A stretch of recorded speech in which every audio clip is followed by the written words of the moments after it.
You are watching Monday Nights Are a Bitch. We are here with Gia Tyree once again. Hey, girl. How you doing? Oh, How you doing? we were having some good conversation. I thought, for those of you, I don't know what was on and what was not on, but we were talking about Congressman Chrisley, Representative Chrisley, who was on Craigslist sending his picture out to women, seeking women. It came out this week that he was also seeking transgendered women as well. He is married and has a young son. He's been staunchly against anything gay or DC, right? GLBT. Yeah, he lives in DC and works in DC, but he's a representative from New York, from upstate somewhere, and he's been very staunchly against a lot of, bills and things that have to do with the LGBT community. So we were just talking about, I mean, have you been with senators? Do you know, have you been with straight men who, live a different life and, are not being exactly truthful with themselves? I've heard stories about that, but Because I know I have. Oh, look at you. I have, absolutely. Yeah, but I've heard about that. Sometimes even just with friends who just work in a normal job, it happens, They're not invincible when it comes to their emotions and what their needs are. So Well, I thought it was really interesting what you had to say earlier about the oppression of it and kind of what the oppression kind of feeds and how it affects your life. it just comes. And you coming from the Philippines, having to have gone through that as well. Yeah, it just comes to show how what they say. There's so much more queens in DC than anywhere else, and that's just funny. Remember Outrage, like the documentary? So I watched that again like 2 weeks ago, and it just blows my mind how so many people don't want to admit, and they say that if you're a homosexual, you're not just a gay guy if you're in politics. They refuse to be called gay because they're in politics and they're doing something better, and they're with guys, but that doesn't make them homosexual. They just love to have sex with guys, and I don't get it, but it's funny. Hypocrisy is everywhere. It's very true. Now, you're from the Philippines. What part of the Philippines? Angeles City, that's the Luzon besides Mindanao, the top part, where Clark Air Base was, because my dad was in the Air Force. That's how they met, my mom and my dad. Were you ever in part of the military? No. My dad died before I could get into the military. But yeah, he was in the Air Force. He always said, like, you should, go to the Air Force, do it. But I've always wanted to be on TV, media, like news. That's why I took mass communications for like a year in the Philippines. And then for 5 years, I ousted all the people that were in college level and who graduated and got the job of my dreams as a disc jockey who did production work, who did the countdowns, who sang one jingle and wrote it. And that's the only laurel leaf on my head that I could say I followed my heart and my dreams. No matter what people said that, oh, you can't do that, you just got out of high school. But I've been watching the news, watching TV, like everything. It's been part of my dream, just to be what you guys are doing. Awesome, awesome.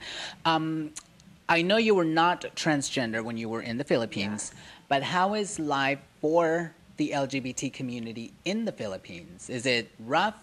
I mean, compared to like America here, how is it over there? I think it's just like America. There's some parts like New York. I could say it's like much more like people wouldn't care, because it's so huge and they have their lives to live.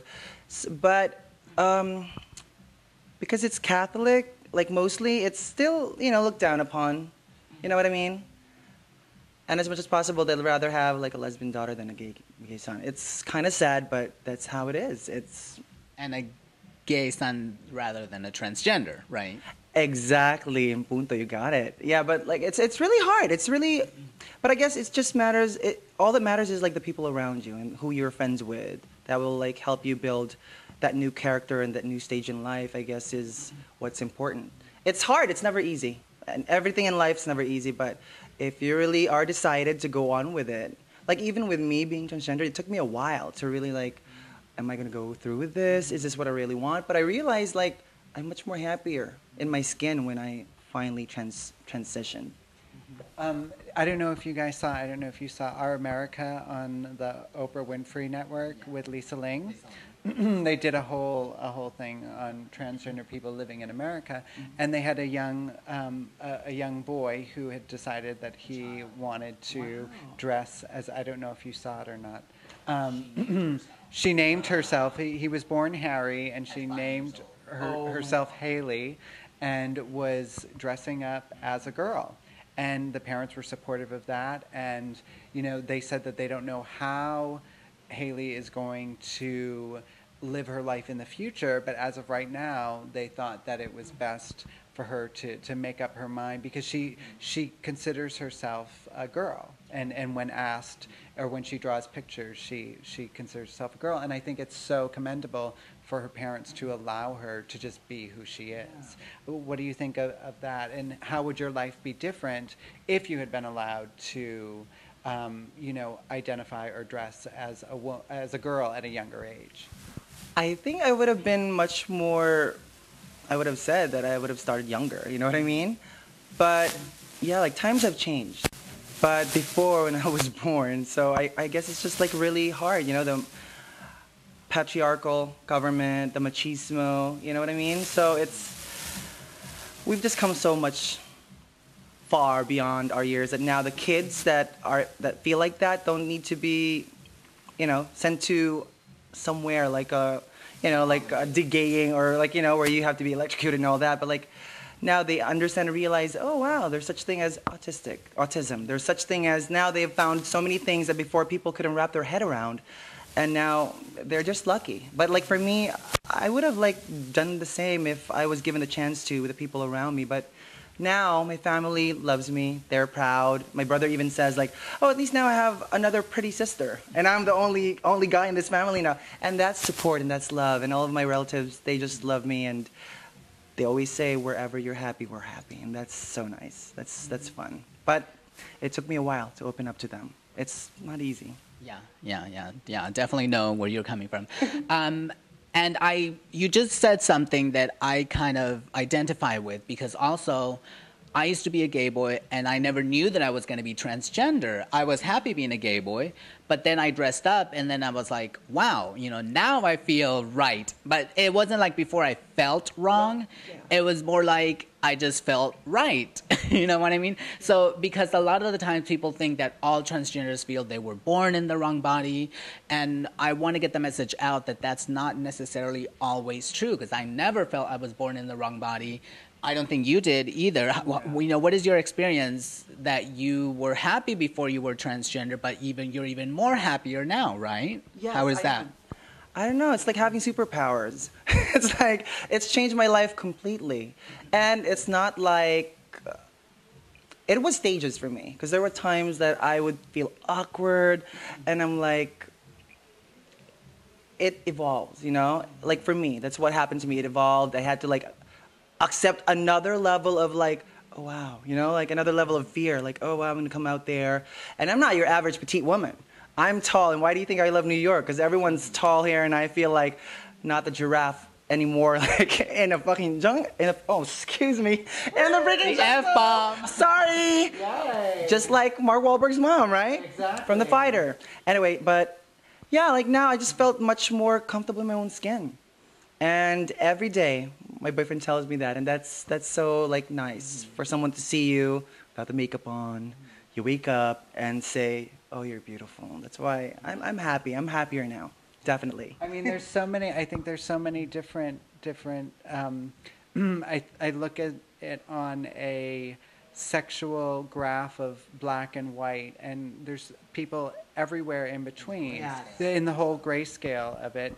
And because for me personally, I love taking everything off. Yeah. And I love being able to wake up in the morning and say, hey, do I want to be a boy or do I want to be a girl? Exactly. And I love having that power, and I love being able to make that choice and be, my own designer. And I think it's amazing, and I think that no matter how you feel, and it changes, I think, all the time. We all discover new things about ourselves. But I think it's so courageous. And here we are in New York City, the three of us, and we're just doing it. And, for everyone out there who's not in New York and is having a difficult time, be who you are and know that it's going to be much better for you. It keeps getting better, and you know. I think we Gia live is proof of that. Yeah, I think we live the best of both worlds. And Yes. when you say that, I mean, it really takes on a whole different meaning, because we literally mean we live the best of being a man. We've lived the best of being a man, and now we're living the best of being a woman. Now, what I want to ask you is, what advice do you have for transgenders out there that are in like Middle America, Arkansas, or these other places, even in the world, where they cannot come out and be openly transgender? What advice would you have for those people that is not as easier for us in big cities like New York, LA, Miami? What do you think would help them in coming out?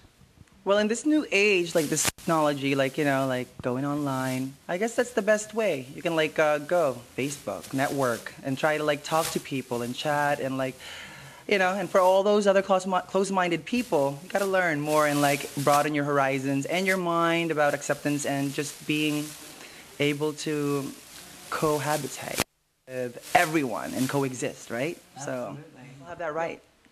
And if you tune in to Monday Nights Are a Bitch, it's a perfect way to start, because we have all sorts of different people in New York City from all different walks of life. So one of them, our guest today, is Gia Tyree. Thank you so much. Where can people find you? How can people connect with you? Oh, on Facebook.